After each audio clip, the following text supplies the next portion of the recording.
This is an overview video for the CADSharp Toolbox split screen.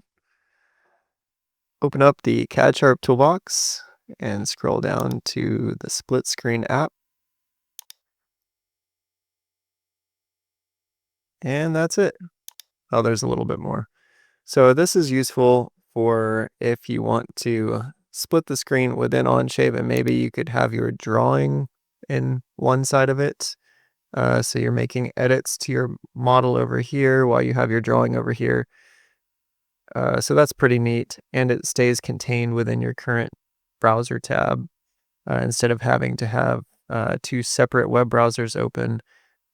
But in case you didn't know, you don't need this.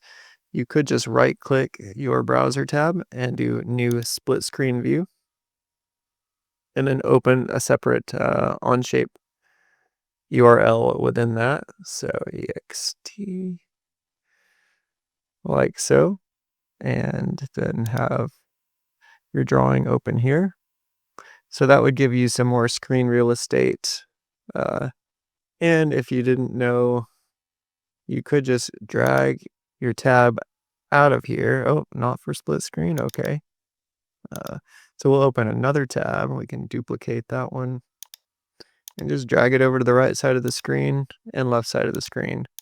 So that is yet another way to do it. And that's it for the split screen app.